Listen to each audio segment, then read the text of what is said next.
Hello, welcome to another episode of Building a Leadership Mindset podcast. I'm your host, Nikki C. Super excited to be here today with one of my guests and friends through the BLM community. But this is brought to you by BALM Global and by the Connected Leaders Academy. Super excited to have Joann here. She is a breath and life coach, mentor, and stress relief counselor. Joann is a practical, down-to-earth, non-traditional coach and mentor who teaches you how to pay attention to your breath. And with a few simple, easy-to-use exercises, shows you how to get rid of stress and anxiety. These exercises can aid you in coasting through your day instead of jumping at every little thing.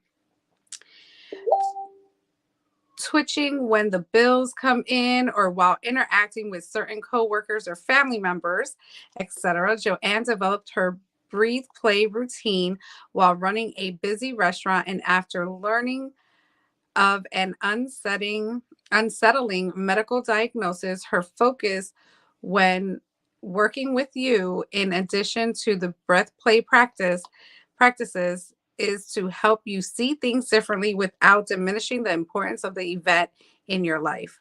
This is a gentle yet very powerful technique which has been developed over the course of her life and honed while interacting with numerous of people over the years. If you want to get off your hamster wheel, check her out.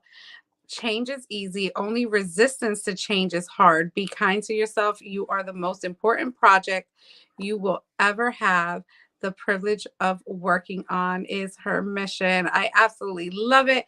Without further ado, let's get Joann Moore. Hello, love. How are you? Ed, how are you? I am well. I'm so happy to have you on. I know we try to schedule, but life happens and our schedules clash, but we were not giving up to get you on here on the BALM Building a Leadership Mindset podcast. So now you are officially a BALM family member, and you have just hit the mark for our top 100 episodes. We have a few more episodes to go to kind of lock in. Cool. So thank you for joining us today. My pleasure. Thank you for having me. This is awesome. Absolutely. So let's just go back to the beginning. Who is Joann? Where are you from? And what was your life growing up before getting into the restaurant business? Oh, well, who I am a very practical person. I'm down to earth. I don't believe in all that hoopla hype and you got to follow the masses type thing. My one motto I came across several years ago was be careful when you follow the masses. Sometimes the M is silent. And I've pretty much lived by that for years. I've never heard that. Prior to, I saw that, I don't know how many years ago, and I'm like, it's like, yeah, because it's true. You know, it's mob mentality is, skewed. I'm just going to leave it there. That's a whole other discussion for another day. But I was running a restaurant for almost 20 years, but prior to that, I was a legal secretary. But I always had a secondary job working in bars or something in the evening because I enjoyed the interaction with people and learning how people see things differently. And sometimes how people see things in a very narrow way. So their approach to things is, this is the way it has to be. This is all there is. There's nothing else. And when you ask them a certain question, their eyes open up and they look at you like you're an alien. And you're like, well, where did you come up with that idea? I'm like, just these ideas, these questions that I ask people, they come to me very intuitively.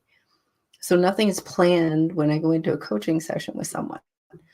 And we get really deep in how things are done. And I guess that's kind of a short synopsis anyway. Wow. So when did the intuitive nature actually start, and how did you embrace that and really feel like you wanted to move forward with it?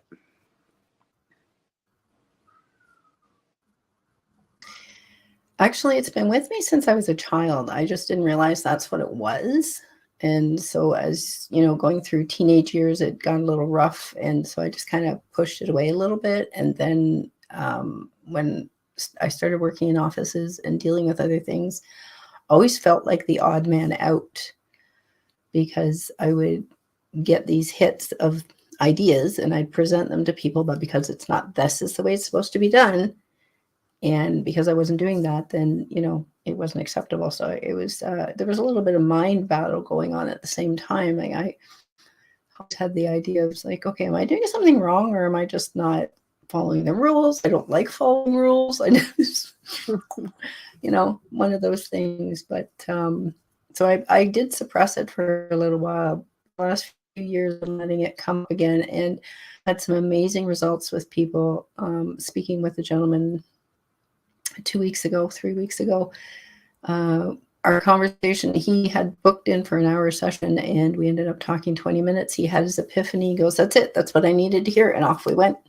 And all I did was ask him a simple question after he was done talking.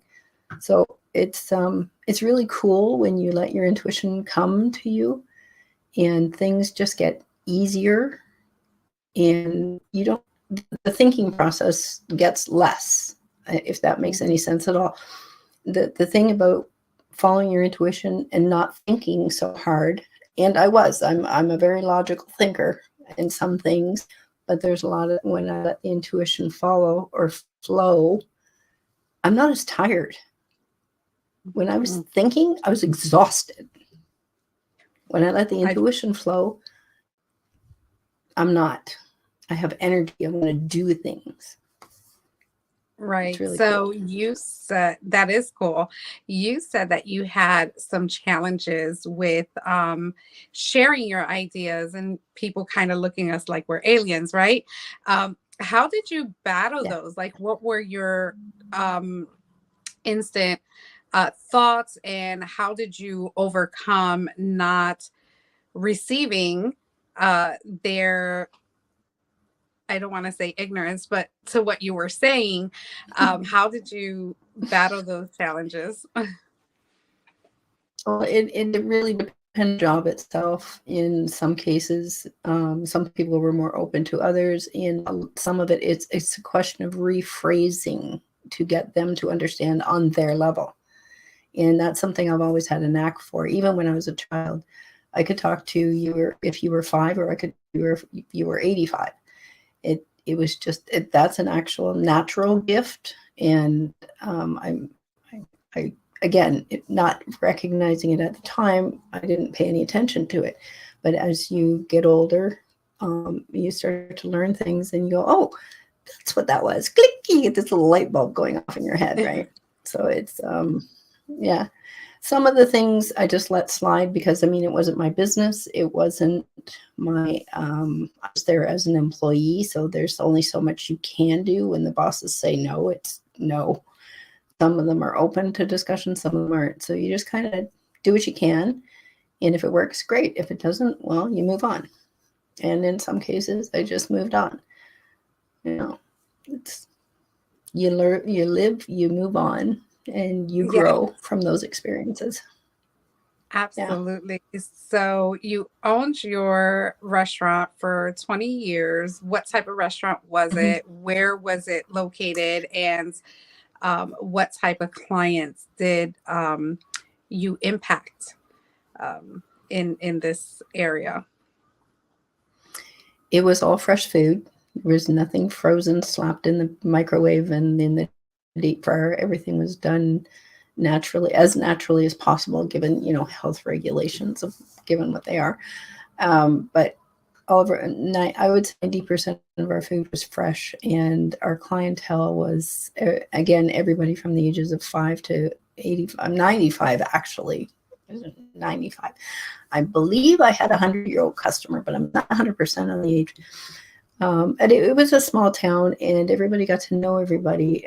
And time, because we were there for I'm going to say 12, maybe 14 years. We had locations a couple times, but we landed in this wonderful little small town in southern Ontario, and amazing community, amazing people, and learned a lot. And a lot of my intuition kicked in, because whether you realize you're doing it at the time, when you get to know your customers that well, they come in, they start yada, yada, yada, yada, and you ask them a question and they're like, oh, eureka, and off they go, and they're happy. They come back a week or two later and everything's working out. And that's that time where you let your intuition flow and you let things happen, and it's amazing. It was a wonderful experience. I wouldn't, that's something you can't trade, even with the ups and downs. Yes, you have irritable customers, yes, you have staff not showing up, and yes, you go through the wrong staff, but when you learn to just go with everything, that's which I did. I thought I had my expectations of the way things are, supposed to be, but people come with their own sets of rules and boundaries, so you just kind of work with it.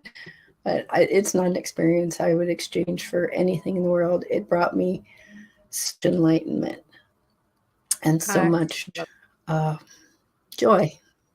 Yeah. I just love that. So I'm seeing a common theme here, a pattern, is that sometimes you just ask a simple question and people see things from a new lens now because they didn't know what they were really looking for. But a simple question can change someone's life. They can change the trajectory of how they think about certain situations. So what are, and I don't know if you want to share, what are just one or two simple questions that you can help our audience kind of, that may be going through a moment anxiety, that they would, really be able to kind of see it through a different lens? Actually, you know what? I'm going to use yesterday's call as an example. I was talking to a young lady, and she was having a few issues understanding her relationship with her boyfriend, and she was having trouble at work. But she also knew that a couple of her bosses at work were having their own personal issues, but they always seemed to come to her and complain and tell her she was doing everything wrong and start an argument, and then she would start arguing back. And I said, instead of arguing back, why don't you ask them, you're absolutely right, to the right, how can we resolve this? And she's like, oh. I said, because that they're already going through their own thing and they're having issues. And so what they are looking for, because they feel helpless in their situation, what they are looking for is a confrontation to the frustration that they're feeling. So, and you're willing to confront them. So instead of telling them, why don't you ask them a question and work with them and see what happens? And, there was a couple of other things we went through, but halfway through the conversation, like, she had taken a couple of days off work because she just wasn't feeling well. And she said halfway through the conversation, she said her arm stopped hurting. So you get little side effects when you shift your perspective. Your body stops hurting. Your body will tell you a lot when you pay attention to it. If you're having physical issues, if you're having mental issues, and there are things in your life that you've not dealt with, your body's going to let you know by these little aches and pains and upset stomach, chronic headache, tension in your shoulders. All these little things are your body giving you clues that something isn't quite right in how you're feeling things, how you're talking to people, what you're allowing happen to you when you really want to say no and you don't. Now, here's a little fact. People don't want to hear this, but I say all the time, no is a complete sentence. No. Sure is. It's a verb, it's an adverb, it's an adjective. And you don't have to explanation. You can, but you don't have to.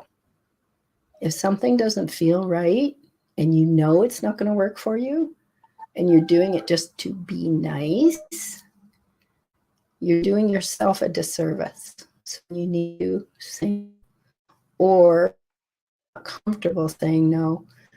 Can I think about that? Give me a minute. Let me give it to you. And there's nothing wrong with saying that.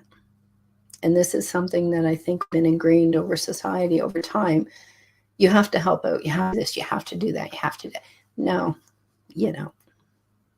Wow, that's so good. And the fact that we think we have to do it instantly, like right there at the moment, drop things that we're doing to satisfy those things on our checklist or the things that come up last minute.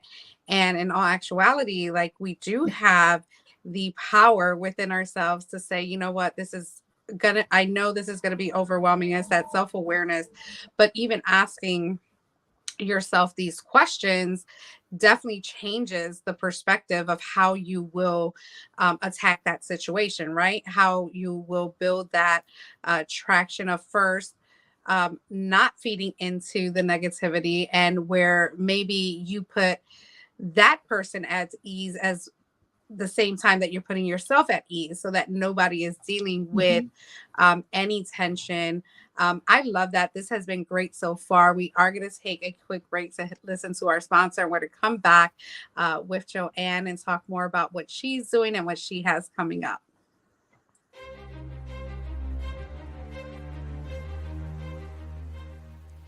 Hi, my name is Jose Escobar, and I'm the founder and CEO of the Connected Leaders Academy. We're a growing tribe, a community of entrepreneurs all over the world, globally, all across the country, high performers, titans of industry.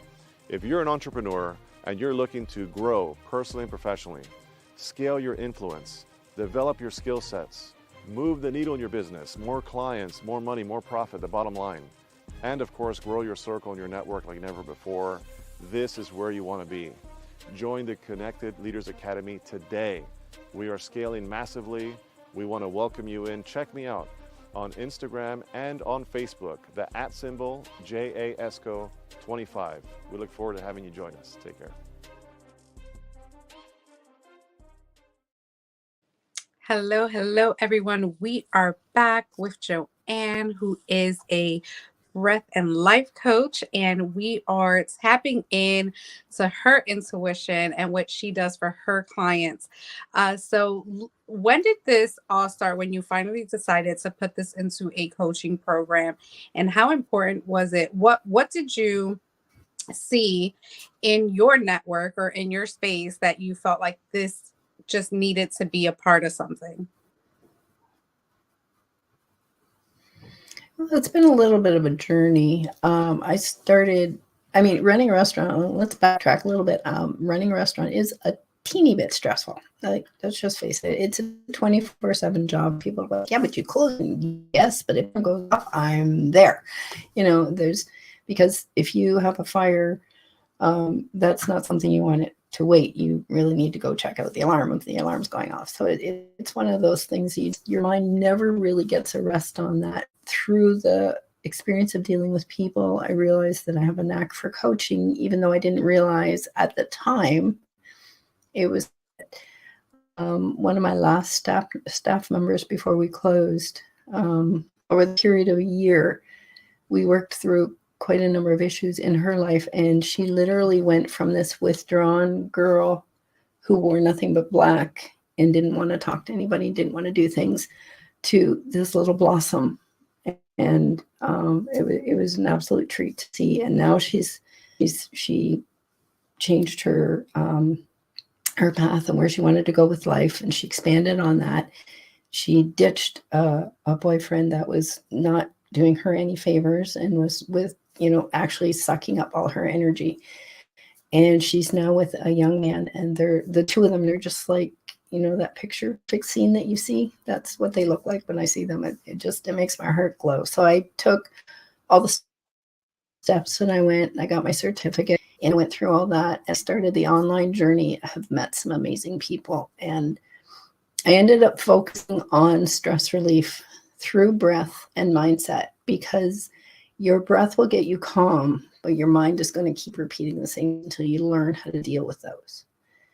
And we all have suffered in trauma in some form through our lives, whether we realize it's a big trauma. Like everybody goes, oh, I didn't have a crack, so the house didn't burn down. I said, no. But at the same time, when your teacher was reviewing your writing project and they said to you, oh, well, this is really good, but it's that you remember. And it's that, but when you're 10 years old and you're writing a story, the teacher says, yeah, but you should have done this better. That's a little mini trauma that your brain stores and your body stores. And even though you don't recognize it when you're 10 years old, eventually at some point through life, it's going to pop up and something else is going to trigger that little memory, and you're going to be where you think about it. Your body has its own memory. And this is something that people don't understand. It's become knowledgeable, but we just assume our body is just our body, but there's a lot more information and more treasure than we ever imagine. And so my goal is to educate people on, first of all, how to breathe, because often when we are thinking about this thing that we have to do, or these people that we have to work with, or this event that we have to go to, we start getting uptight, our body clenches, the neck is the first place generally people feel, the neck and the head, the shoulders. Some people get upset stomachs. Some people walk around with their hands, constantly clenched. These are little signs that your body is giving you. But if you take that moment, the minute you notice those things and stop and breathe and pay attention to your breath, make your breath out a little bit longer, you're going to calm your body down and then have a better thought process. Because when you stop breathing, you reduce the oxygen flow. When you reduce the oxygen flow, your blood vessels contract, means blood to your little noggin, which makes a difference in how you view everything. So it's a nice, neat little package, and it's a little flow that goes on.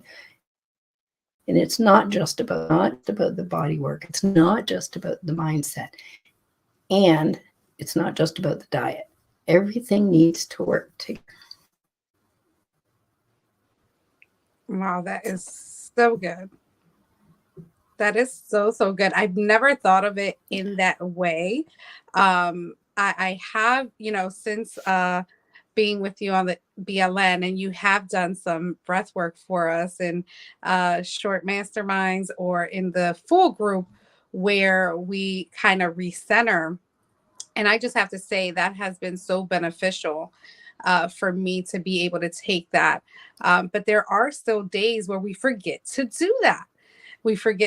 And I hear that there are different breath techniques for different anxieties, triggers, and things like that, correct? Yeah. Wow. Yeah. So tell us how you... I'm sorry, go ahead. Oh, I'm not sure if I'm breaking up or you're breaking up. I might, every once in a while you fade out, so I miss what you're saying. Oh, I'm sorry. And I see the same thing when you're talking, but that's fine. We're going to keep it moving. This is live. The internet is not always happy with us, but we're going to still make it happen. So what I said was, that's why I love doing this. I pre-record them or I do them live, but I love them so organically that if something messes up, someone walks through our space or anything like that, it's all about bringing the real us, right? The authentic us, and knowing that we're all human and things happen. So it's always okay. But what I asked about your breath work was that there are different breath techniques for different triggers and anxiety, different stressors, correct? Mm-hmm. Can you just name a few? There are. Well, a lot of people are aware of the box breath, which is 4 in, hold for 4, 4 out, and hold for 4. What some people don't understand during that one is that the holds, if you are a high anxiety person, the holds can actually trigger any attack. So the recommendation is to hold on that, or change the breath to 3 in, hold for 3, and out for 6.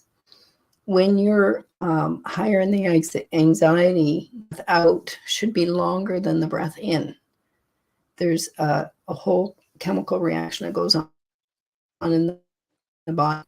Breath out releases not just the CO2 that you're keeping in the body, which you need, by the way. People are like, CO2 is bad. No, it's not. Actually, your body needs CO2. CO2 is, I'm going to sidestep a little bit. CO2 is a vessel for the oxygen to be transported throughout the body.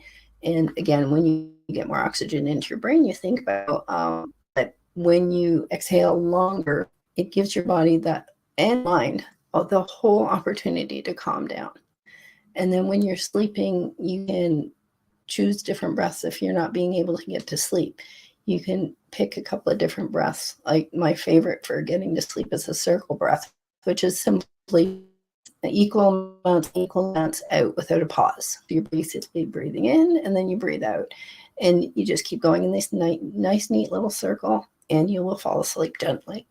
And, you know, so it really depends on what you're going through. And is in the way I think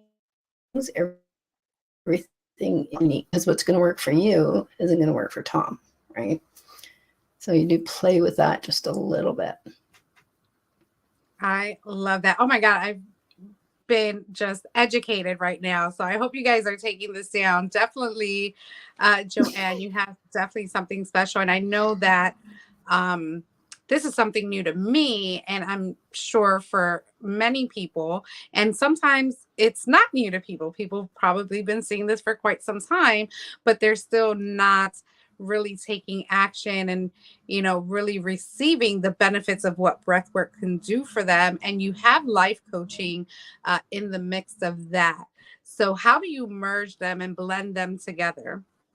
Mm-hmm. It often starts with people contacting me. Like, for instance, the call I had yesterday, the lady said, like, oh my stars, you just described my life. Because I was talking to someone else and they asked me to describe things. And so I said, well, the people I deal with most are ones that are busy. It's generally women who have too much on their plate. They have the kids, the job, the marriage. They're trying to get a side job going. They want to do this. They got to, you know, arrange for soccer practice. They can't do this. They can't get a babysitter. Just all this stuff. Piling. Can't find a moment for themselves. And I said, well, all you need to do in that moment when all those thoughts come is just stop and pause and breathe. And that's the trigger right there. Breath work is to get it started. The conversation that follows is where you start sorting things out. So yes, I 100% believe in breath work. It saved my life, saved my sanity, because it was through meditation, started with breathing, that got me into it. Because I'd been doing the meditation, my anxiety wasn't really getting any less. I love meditation and I highly recommend it, but don't ever meditation when you're already stressed out. Big no. When you start having a conversation with someone who has been pretty much where you are, and you relate to them what's going on in your life, they're going to a good coach, and he will give a different perspective on things and allow you to see things differently. There's no force involved in that, and it's a simple conversation. And if you find yourself getting into a coach who just tells you what to do, I suggest finding another coach.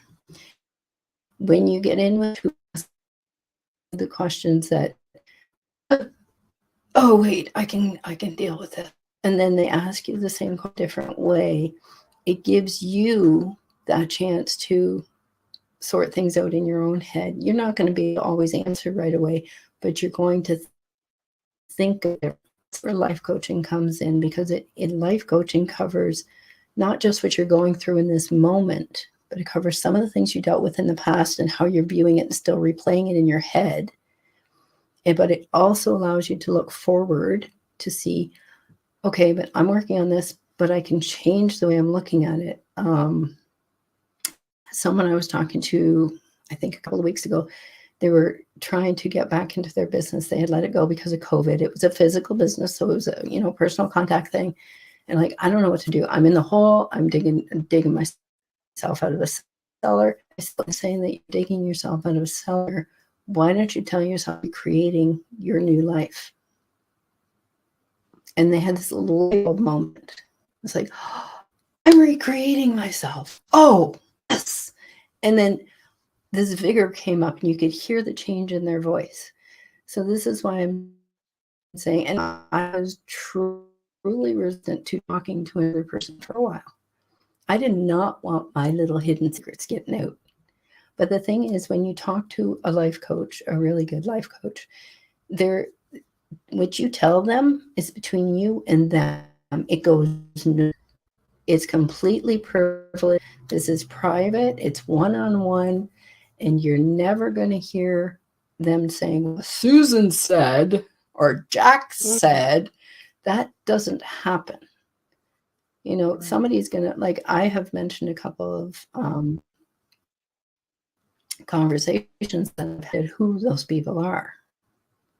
No. So I will never ever tell you who they are. But it's about the conversation. You have to allow yourself to have that conversation. Yeah, I just feel that everything that starts with some type of coaching, they're always there for one reason or another, but you find out that the mindset is always the core issue or defect that they have. And it's not really a defect, but something that they need to work on in order to see something in a different way. I just love how you put them together. And, you know, that's how things are birthed. It's just so intriguing to see that people are really taking action and really getting to the core before you make things happen. As business owners, as entrepreneurs, we're always on the go. We're always trying to, you know, get our greatest and our best ideas out there and help others. But we need to first start with ourselves. Thank you so much for everything that you have brought to this episode, Joann. But do you want, first of all, how can people get a hold of you? Let us know, website, email, social media handles.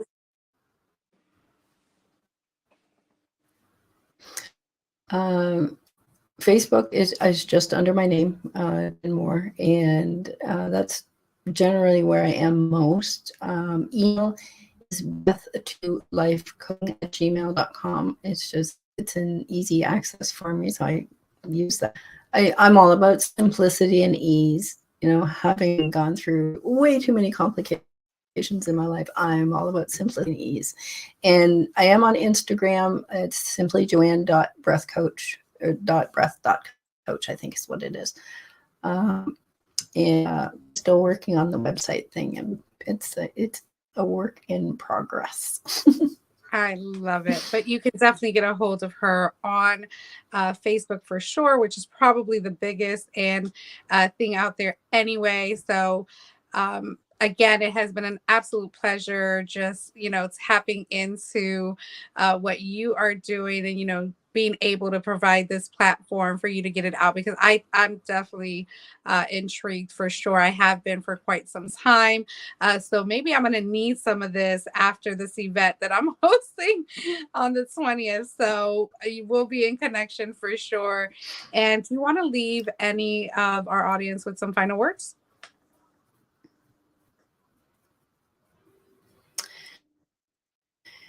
Be with yourself. And, you know, it's easy to say, but it's not always easy to do. So when you find yourself having that thought, I should have, or, oh my God, what are they going to think? Or any of those little thoughts that keep popping up, give yourself a moment, pause, breathe. How do I comfort my this thought? And then do that to yourself.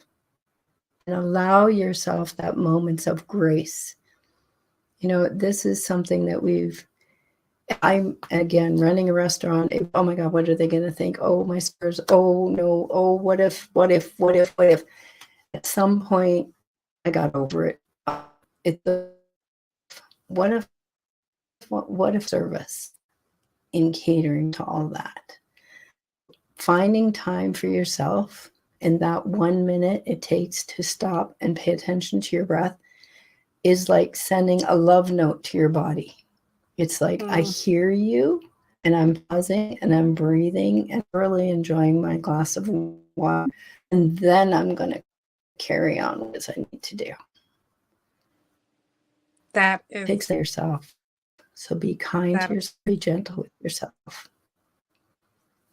that is perfect. I absolutely love that. And you're breaking up, so I do apologize if I did interrupt anything, but we did get that No, the that's fine. main stuff. But I absolutely love that. Thank you so much again.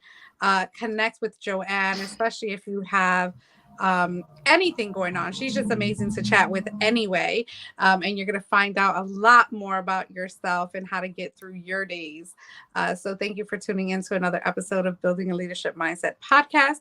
I'm your host, Nikki C. And as I always say, make it count.